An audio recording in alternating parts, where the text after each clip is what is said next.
স্বার্থপর এই দুনিয়ায় কেউ কারো খবর নেয় না দোস্ত। এই স্বার্থপর দুনিয়ায় কেউ খবর নেয় না।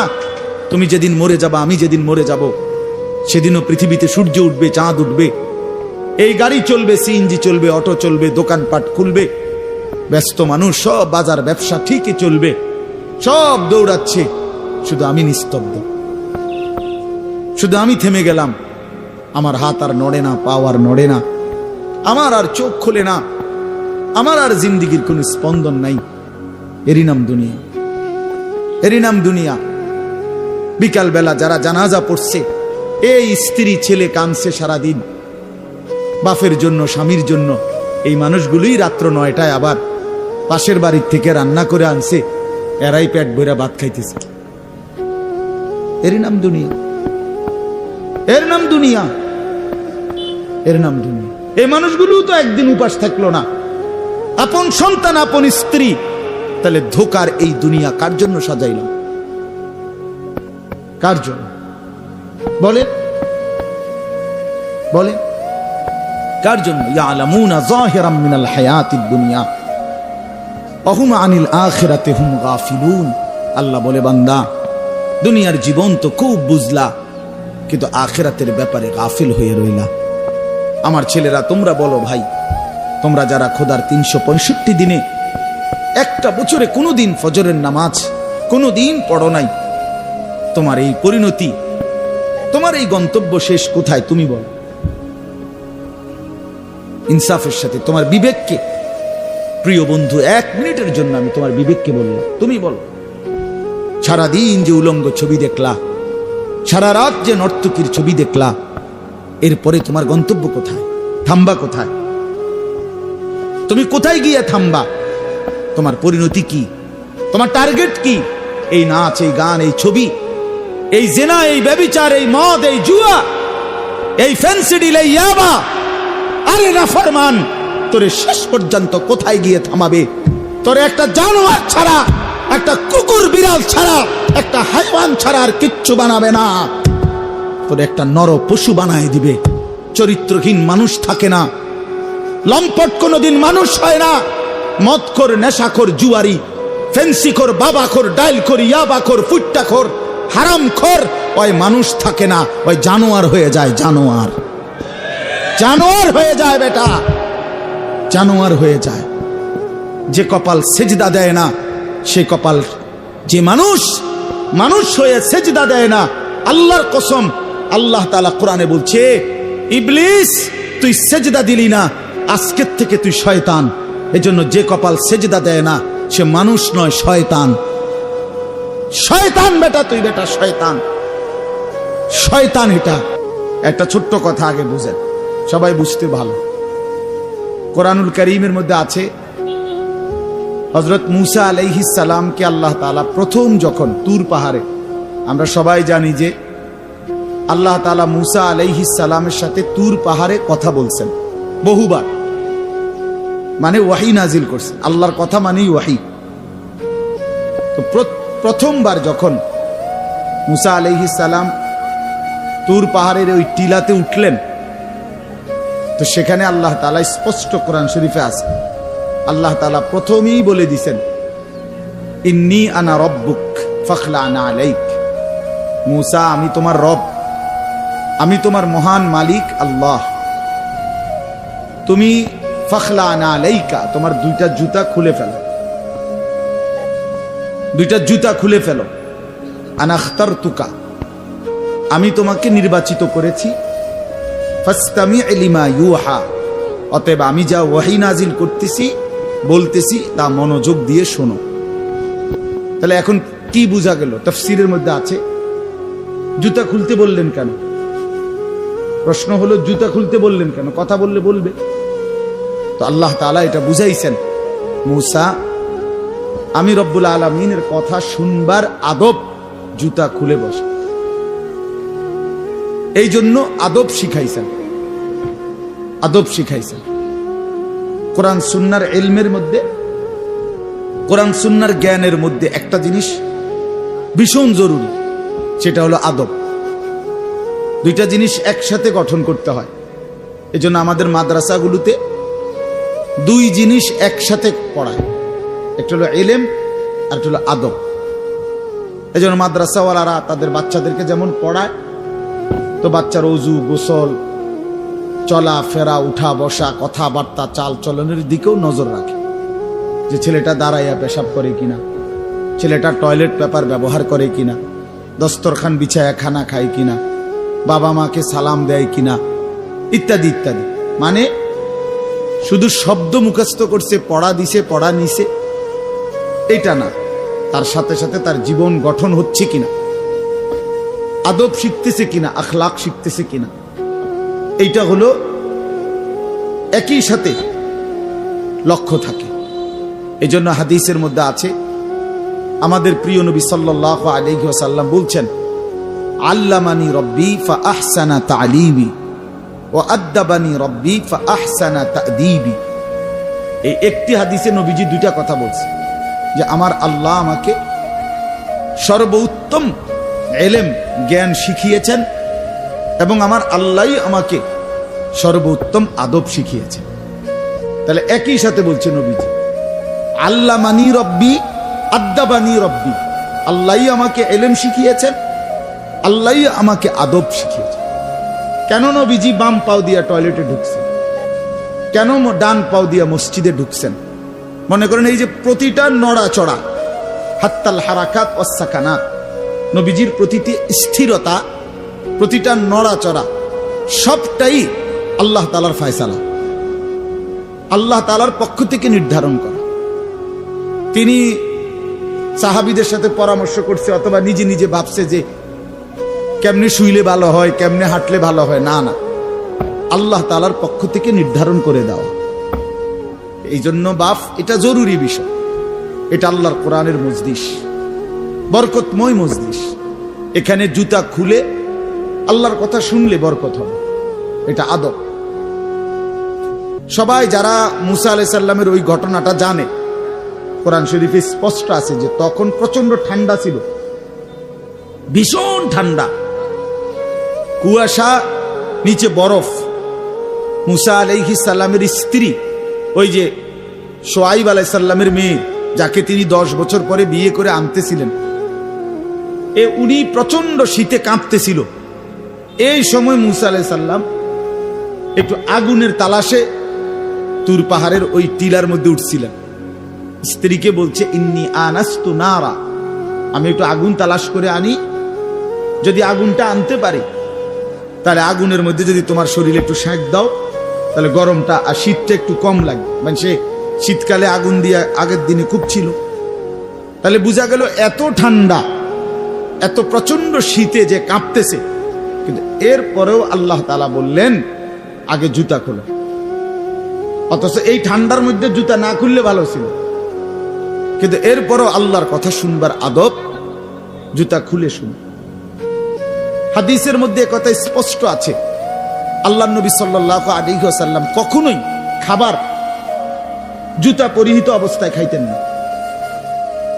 জুতা পায়ে কখনোই তিনি খাবার খাইতেন না, বরং জুতা খুলে পিঠ সোজা রাইখা, মাথা নিচের দিকে নোয়াইয়া, দুই হাঁটু উপরের দিকে তুলে বিনয়ের সাথে আল্লাহর নবী সাল্লাল্লাহু আলাইহি ওয়াসাল্লাম খাবার গ্রহণ করতেন।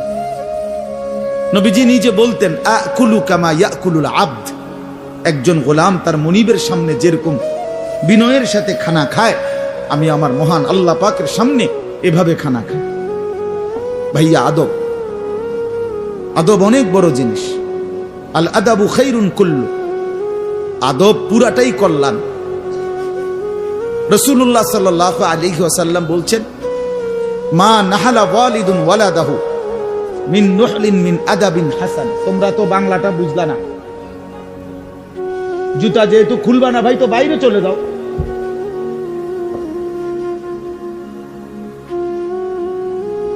আশ্চর্য মানুষ। না না, অনেকের আছে গাদ্দারি স্বভাব, যে আমি যেমনি আছি এমনি শুন। এটা সিধা করতে হবে। জিন্দেগি যদি সোজাই না হয় তো বললাম কারে, বললাম কাকে? শুধুই কেবল ভাইয়া শুনলাম, একজনের পরিচিতি আছে, একজনের জনপ্রিয়তা আছে, একজনের সুর আছে, একজনের টান আছে, একজনের জোরে গলার আওয়াজ আছে, তো এই কারণে জড়লাম। কি ফায়দা এতে ভাই? কথা বুঝেন নাই? আমারে মনে করেন 1 কোটি মানুষ চিনে, তো আপনার লাভ কি? আমারে 10 কোটি মানুষ চিনে, সারা পৃথিবী চিনে, তো আমারে চিনলে তোমার লাভ কি? তুমি কি বদলাইলা, এটা না দেখার বিষয়। আমি আমার জন্য কি গ্রহণ করলাম, এখানে কার জনপ্রিয়তা আছে না নাই, এটা দিয়ে কে ঘাস কাটে? জনপ্রিয়তা দিয়া হয় কি? কিচ্ছু না, কিছুই না। পৃথিবীর জনপ্রিয় অজনপ্রিয় সব মানুষই ভাত খায়, তো আর জনপ্রিয়তার আলাদা ভ্যালু কি? ঘুম যায়, পেশাব পায়খানা করে, তো আর এনে কি আহামরি কি? এটা কিচ্ছু না, এটা ধোঁকা ছাড়া আর কিচ্ছু না, ধোঁকা। এই জন্য ভাই আমি আবারও অনুরোধ করছি, তোমরা কষ্ট পাইও না, প্যান্ডেলের ভিতরে দাঁড়াইও না। আমি অনুরোধ করলাম, কমপক্ষে প্যান্ডেলের ভিতরে ভাই মাহফিলের যেই যুব সমাজরা আয়োজন করছো ভাই, তোমাদের কাছে অনুরোধ আমার, তোমরা কয়েকজন কমপক্ষে স্বেচ্ছাসেবকের দায়িত্ব পালন করো। যারাই দাঁড়িয়ে আছে তাদেরকে বসতে বলো। এটা ভালো, আজকের জন্য না, সব সময়ের জন্য। হাদিসের মধ্যে আছে হযরত জিবরাইল আলাইহিস সালাম নবীজি সাল্লাল্লাহু আলাইহি সাল্লামের কাছে, শুনতেছেন আপনারা? নবীজির কাছে যখন হযরত জিবরাইল মানুষের আকৃতিতে আসতেন, জিবরাইল আলাইহিস সালাম কখনো কখনো তার মূল আকৃতিতে অদৃশ্যভাবে ওহী নাজিল করতেন, কোরআন। আবার কখনো কখনো মানুষের সুরত ধরেও নবীজির সামনে আসতেন। হাদিসে কথা স্পষ্ট আছে যে যখনই জিবরাইল মানুষের আকৃতিতে নবীজির কাছে আসতেন, তো নবীজির সামনে এসে আদবের সাথে বসতেন। কিভাবে বসতেন? হাদিসের এই শব্দটা পর্যন্ত আছে, ফাসনাদা রুকবাতাইহি ইলা রুকবাতাইহি। মনে করেন নবীজি এদিকে ফিরা, তো জিবরাইল ওইদিকে মুখোমুখি মুখোমুখি বসতেন, এভাবে যে উভয়ের হাঁটু বরাবর, বুক বরাবর, চোখ বরাবর, এইভাবে মনোযোগ দিয়ে জিবরাইল আলাইহিস সালাম নবী সাল্লাল্লাহু আলাইহি সাল্লামের সামনে বসতেন। এরপরে তিনি বিভিন্ন বিষয় বলতেন, শুনতেন, নবীজির সাথে কথা বলতেন। তাইলে আদব এটা। আল্লাহর কোরআনের সামনে, রাসূলুল্লাহ সাল্লাল্লাহু আলাইহি সাল্লামের হাদিসের সামনে সর্বোচ্চ আদবের সাথে বসতে হয়, সর্বোচ্চ। এটা বসা, এটাই নিয়ম।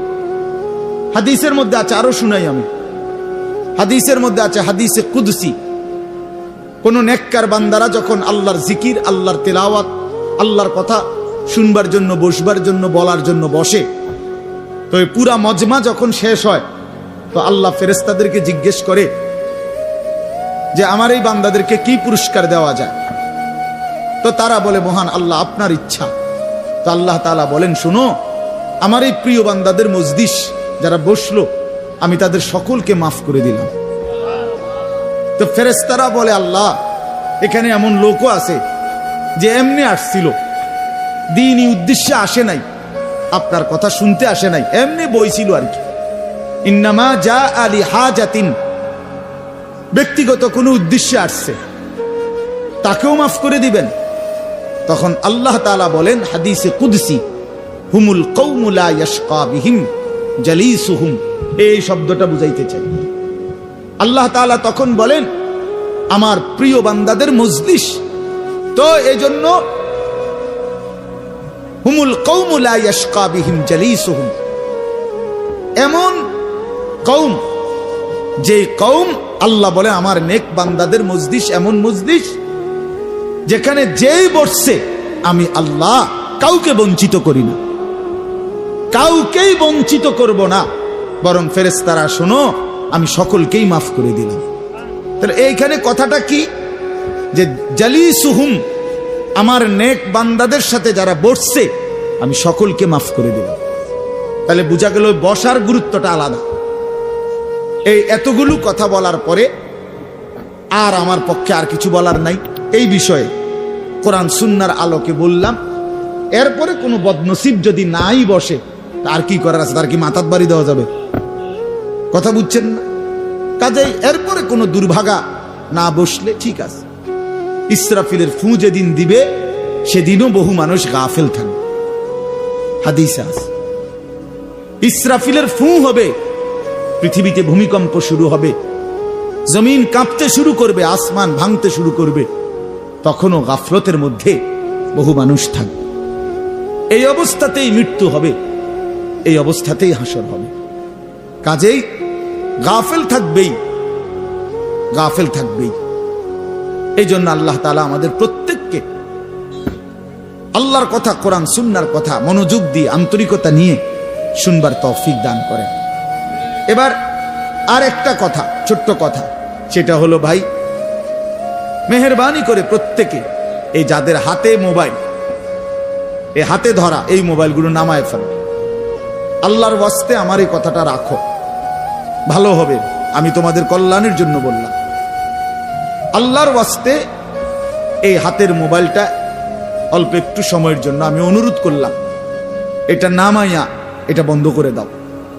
এমনি শোনো, চেহারার দিকে তাকাইয়া শুনলে দোস্ত ভালো হবে, মনোযোগ বাড়বে, দিলে কথা জমে। শুধু মোবাইলটা ধরে রাখলে একটা বড় সমস্যা হলো নিজের অন্তরের মধ্যে জেহানে থাকে এটা যে আমার মোবাইলে উঠতেছে কিনা, সেজন্য সারাক্ষণ নজর এটার দিকে থাকে। আর একটা মনোবিজ্ঞানীদের একটা কথা হলো, মানুষের অন্তর একসাথে দুই জিনিস ভাবতে পারে না। এটা একটা কি পরীক্ষিত কথা, দিলে একই মুহূর্তে দুই জিনিস ভাবে না, এটা রাইখে তোমার আরেকটা ভাবতে হবে।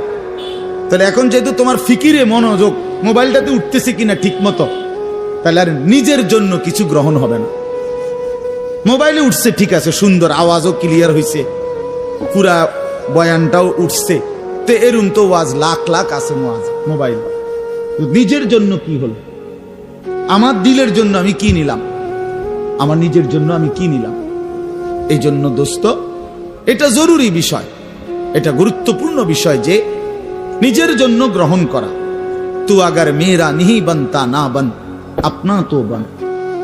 ভারতীয় উপমহাদেশের একজন বিখ্যাত বুজুর্গ বলছেন, সৈয়দ আবুল হাসান আলী নদভী রহমতুল্লাহ আলাই, হে যুবক, যদি তুমি মানুষের কল্যাণ, সমাজের কল্যাণ, কারো কোনো উপকার যদি করতে নাও পারো, আপনা তো বন, নিজের ভালোটুকু তো করো, নিজের কল্যাণটা তো কমপক্ষে ভাবো, নিজেরে কমপক্ষে সুন্দর বানাও। আমি কে? আমি কোত্থেকে আসলাম? আমারে কে বানাইলো? আমি কোত্থেকে আসলাম? কেন বানাইলেন? আমি ফিরে যাব কোথায়? প্রতিনিয়ত দোস্ত, বন্ধু আমার, বাপ আমার, যে মানুষগুলো কবরে চলে যায়, তাদেরকে কে নিয়ে যাচ্ছে? কেউ তো নিজের থেকে মরতে চায় না, আত্মীয় স্বজনও তো কারো মৃত্যু চায় না, কিন্তু একজন অদৃশ্য মালিক নিয়ে যাচ্ছে। কেন নিয়ে যায়? কেন নিয়ে যাচ্ছেন? কোথায় নিয়ে যাচ্ছে? এজন্য প্রিয় বন্ধু, বাপ, এটা আমাদের ভাবা উচিত। এতটুকু যে আমি নিজের কমপক্ষে ভাবি, আপনা তো বান। কুরআনুল কারীমে আল্লাহ বলছে, ইয়া আইয়ুহাল্লাযীনা আমানু আলাইকুম আনফুসাকুম, হে ঈমানদারগণ, মুমিনগণ, তোমরা নিজেকে নিয়ে নিজেকে সাজাও, গড়ো। আলাইকুম আনফুসাকুম, নিজেকে মজবুত করে ধরো, নিজের ভালোটুকু করো, নিজের সৌন্দর্যটুকু বুঝো।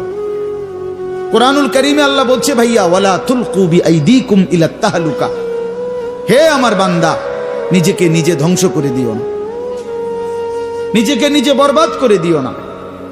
একটা মোটর সাইকেল, অনেক ছেলে পেলে, আমি প্রায় সময় বলি, আমার এতটা মায়া লাগে যে হায়, নিজে একটা মোটর সাইকেল এইভাবে চালায়, মনে হয় একটা কুত্তাও এভাবে দৌড়ায় না, এত দ্রুত গতি। আহা সন্তান, অ্যাক্সিডেন্ট করলে তো তোমারই পাওটা ভাঙ্গা যাবে, অ্যাক্সিডেন্ট করলে তোমার মাথাটা ফাইটা যাবে, অ্যাক্সিডেন্ট করলে তুমি তো রক্তাক্ত হয়ে যাবে। এতটুকু ভালো যদি না বুঝে এই পাগল, এই মাতাল, কি পরিমাণ মাতাল,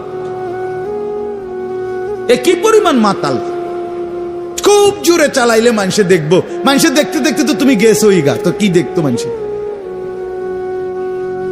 এটা দেখবো কি? তা তুমি দেখবার আগে তো তুমি তো দৌড় দিছো কুত্তার মতো, তো তোমার কি তা চাইতো মানুষ?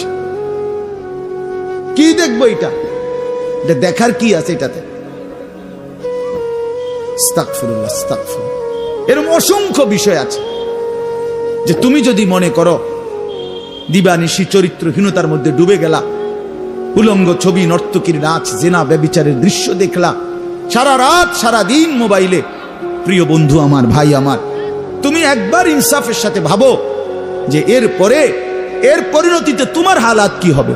তোমার শরীর, তোমার যৌবন, তোমার যৌন শক্তি, তোমার যৌবনের সক্ষমতা, এটা যখন প্রয়োজনের মুহূর্তে হারায় যাবে, তুমি যখন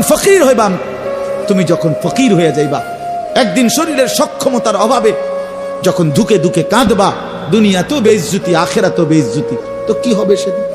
কে তোমার খবর নিবে? কে কার খবর নেয়? স্বার্থপর এই দুনিয়ায় কেউ কারো খবর নেয় না দোস্ত। এই স্বার্থপর দুনিয়ায় কেউ খবর নেয় না। তুমি যেদিন মরে যাবা, আমি যেদিন মরে যাব, সেদিনও পৃথিবীতে সূর্য উঠবে, চাঁদ উঠবে, এই গাড়ি চলবে, সিএনজি চলবে, অটো চলবে, দোকানপাট খুলবে, ব্যস্ত মানুষ, সব বাজার ব্যবসা ঠিকই চলবে, সব দৌড়াচ্ছে, শুধু আমি নিস্তব্ধ, শুধু আমি থেমে গেলাম। আমার হাত আর নড়ে না, পা আর নড়ে না, আমার আর চোখ খোলে না, আমার আর জিন্দিগির কোন স্পন্দন নাই। এরই নাম দুনিয়া, এরই নাম দুনিয়া। বিকাল বেলা যারা জানাজা পড়ছে, এই স্ত্রী ছেলে কাঁদছে সারাদিন বাপের জন্য, স্বামীর জন্য, এই মানুষগুলোই রাত্র 9টায় আবার পাশের বাড়ির থেকে রান্না করে আনছে, এরাই পেট ভরে ভাত খাইতেছে। এরই নাম দুনিয়া, এর নাম দুনিয়া, এর নাম দুনিয়া। এই মানুষগুলো তো একদিন উপাস থাকলো না, আপন সন্তান, আপন স্ত্রী, তাহলে ধোকার এই দুনিয়া কার জন্য সাজাইলাম?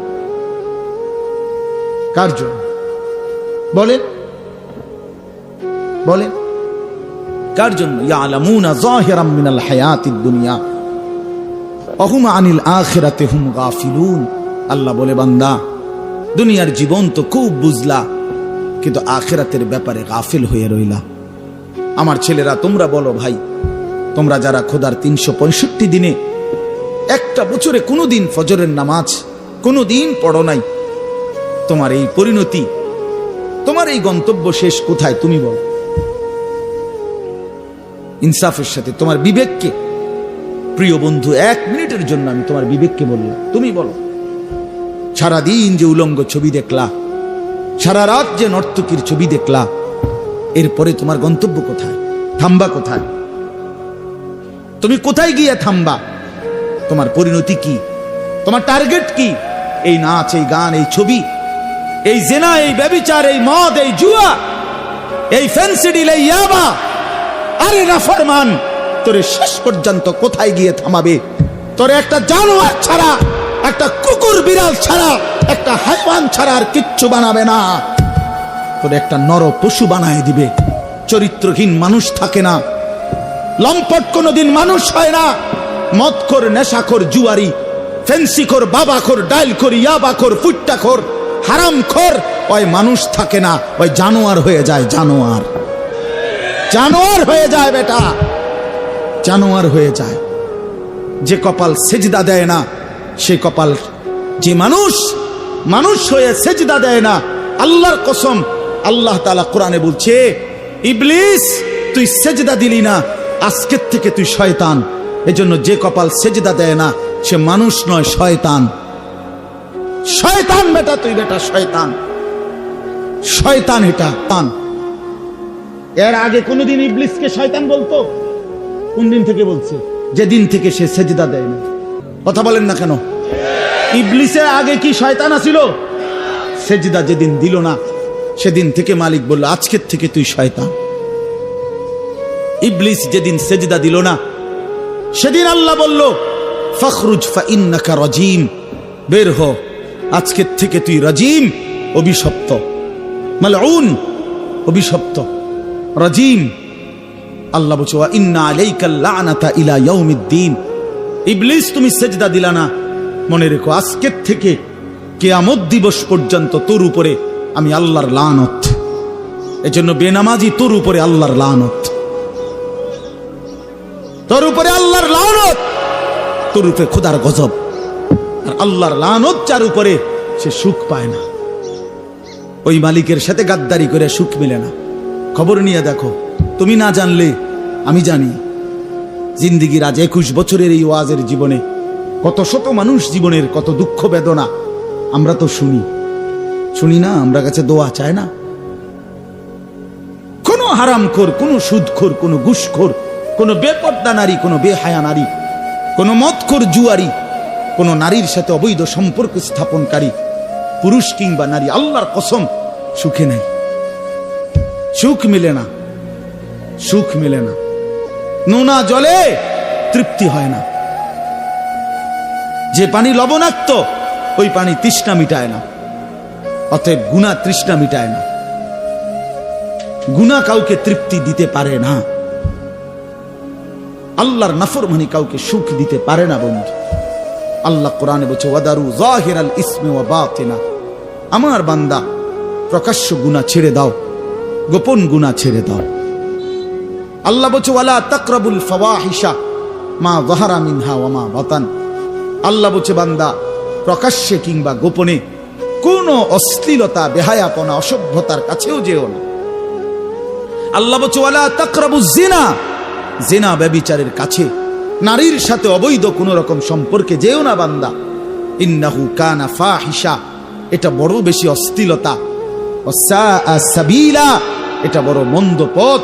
হায় যুবক, ভুল করো না। ওই নারীর ফাঁদে একদিন তোমার সে জাহান্নামে পৌঁছায় দিবে, একদিন তোমারে কবরে পৌঁছায় দিবে। সে তোমারে সুখ দিবে না। চরিত্রহীন নারী সুখী হয় না। যার নিজের সুখ নাই তে তোমারে কি সুখ দিবে? সুখ দিবে কিভাবে? সিনেমার নর্তকী সুখ দিবে কিভাবে? সে নিজে তো সুখে নাই, সে তো সুখে নাই। এই জন্য এটা জরুরি।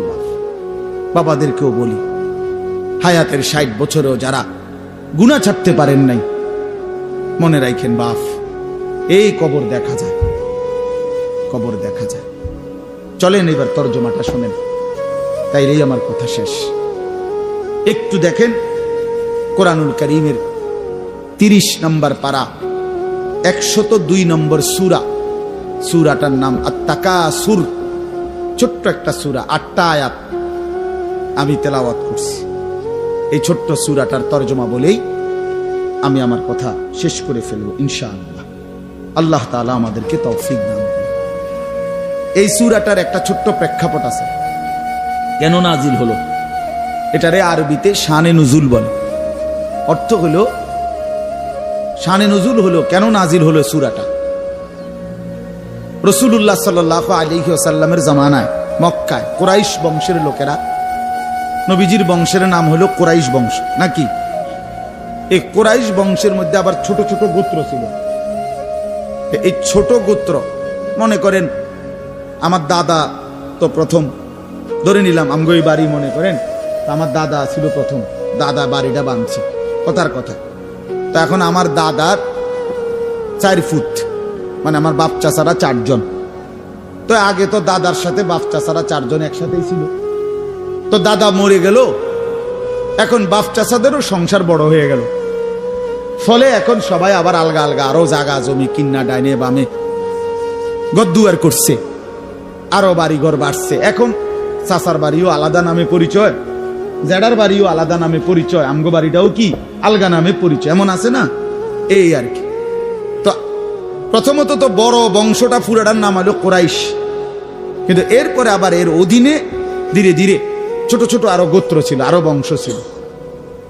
এই যে ছোট বংশ যেগুলো ছিল, এরা প্রতিনিয়ত, এদের একটা বদভ্যাস ছিল যে এরা নিজেদের মধ্যে অবসর পাইলেই নিজেদের ক্ষমতা, প্রভাব, প্রতিপত্তি, অর্থ সম্পদ, স্ত্রী পরিজন, সন্তানাদি, বংশধর, কার কদ্দুর কত বেশি দুনিয়া, এই নিয়ে নিজেদের মধ্যে বড়াই করত, প্রতিযোগিতা করত, তর্কাতর্কি করত আর কি। হ্যাঁ, নিজেদের মধ্যে বিতর্ক করত। আমার চাচা এই, আমার জেডা এই, আমার মামা এই, আমগো বাড়িতে এত আছে, টাকা এত, বাড়ি এত, জায়গা এত, জমি এত, তোরার কিতাবেডা, এগুলো আমাদের মধ্যে হয় না এমন? এর ওরা প্রচন্ড ভাবে এইটা নিয়ে বিতর্ক করত। অর্থ সম্পদ এবং ক্ষমতা, প্রভাব, প্রতিপত্তি এবং বংশধর নিয়ে নিজেদের মধ্যে গর্ব এবং অহংকার করত। প্রতিযোগিতা করত, কার কত বেশি দুনিয়া দুনিয়া। তো এটা তাদের একটা অভ্যাস ছিল। এর মধ্যে দুইটা গোত্র, বনু আব্দে মানাফ এবং বনু সাহাম, ওই কোরাইশের শাখা, এই দুইটা গোত্রের নাম। একদিন তারা এই দুই গোত্র প্রচন্ড তর্কে লাগছে, কার বংশ বড়, কার সম্পদ বেশি, কার ক্ষমতা বেশি কইতে আছে। এরা একবার কয়, এরা একবার কয়। এই বলতে বলতে যার জের বড়ত্ব, দুনিয়ার অহংকার, দুনিয়া বাড়ানোর এই নেশা বুঝাইতে বুঝাইতে এক পর্যায়ে ওই বনু সাহাম একটা গোত্র, তারা বনু আব্দে মানাফ এই পরিমাণ বলছে যে তারা হিসাব করছে যে আমগো কইমা যাইতে আছে, মানে এরা হাইরা যাবে হিসাবে, এরার থেকে মানে হিসাব দিতে গিয়া আর মিলাইতে পারতেছে না, এগো বাইরে গেছে। এই তখন এরা এই বনু সাহাম এই গোত্র কইল কি অগরে, এ দিগাও, কই কবরস্থানে আসো। কোথায়? কবরস্থানে আসো, আসো কবরস্থানে। কবরস্থানে কি আসো না? তা আইসা এবার কবরস্থানের সামনে আইসা তাগো ওই মুর্দা যারা কবরে তাগো বংশের এবার এই হ্যাগো হিসাব দিয়ে আইতেছে। এই বেটা আমার চাচা মরলে কি হয়েছে, চাচা কি আছিল তুই জানোস বেটা? আমার দাদা মরলে কি হয়েছে বেটা? হ্যাঁ, আমার দাদার ভয়ে দাদা নিজে কাঁপতো বেটা। তার মানে এবার অহংকার করতে করতে দুনিয়ার বড়াই বুঝাইতে বুঝাইতে জীবিত দিয়ে আর হিসাব না মিলাইতে পাইরা কই গিয়া পড়ছে? কবরস্থানে গিয়া পড়ছে। এদের এই মন্দ আচরণ আল্লাহ তাআলা নারাজ হয়ে আল্লাহ তাআলা তখন এই আচরণের কারণে কোরআনুল কারীমের এই সূরাটা নাজিল করছেন। 102 নম্বর সূরা আত-তাকাসুর নাজিল করে আল্লাহ বললেন, হায় বান্দা কি করছো, করছোটা কি? এইনি কাজ ছিল, এইনি কথা ছিল তোমাদের। দুনিয়া বাড়ানোর নেশা, দুনিয়ার প্রতিযোগিতা, সম্পদ, বংশধর, এই গর্ব, এই বড়াই, এই হিসাব তোমাদেরকে ডুবাইয়া দিল, আখিরাত তো ভুলাইয়া দিল। এই তখন আল্লাহ তাআলা বলেন, কি বলেন শুনেন, আলহাকুমুত তাকাসুর। আলহাকুম এই শব্দের দুইটা অর্থ, শাগালাকুম ও আনসাকুম। আল্লাহ তাআলা বলেন, হায় আলহাকুম তোমাদেরকে ব্যস্ত করে ফেললো দুনিয়া, আর আনসাকুম আল আখিরা তোমাদেরকে আখিরাত ভুলাইয়া দিল। তোমরা কবর ভুলে গেলা, হাসর ভুলে গেলা, পরকালের হিসাব ভুলে গেলা, আখিরাত ভুলে গেলা, আর দুনিয়ার মধ্যে ডুবে গেলা। কি কারণে ডুবলা, কি কারণে আখিরাত ভুললা? আত-তাকাসুর এই বাড়ানোর প্রতিযোগিতা, অর্থ সম্পদ, ক্ষমতা, বংশধর, টাকা পয়সা, মাল দৌলত, এগুলো বাড়ানোর নেশা তোমাদেরকে আখিরাত ভুলাইয়া দিল আর দুনিয়ার মধ্যে ডুবাইয়া ফেললো, ব্যস্ত করে ফেললো। হাত্তা জুরতুমুল মাকাবির। আল্লাহ বলেন, হায় বান্দা এক পর্যায়ে কবরস্থানেই পৌঁছে গেল। এর ডাইরেক্ট কথা, শেষ পর্যন্ত কবরস্থানে চলে গেলা। অহংকার করতে করতে, বড়াই করতে করতে, দুনিয়া সাজাইতে সাজাইতে, দুনিয়া মিলাইতে মিলাইতে।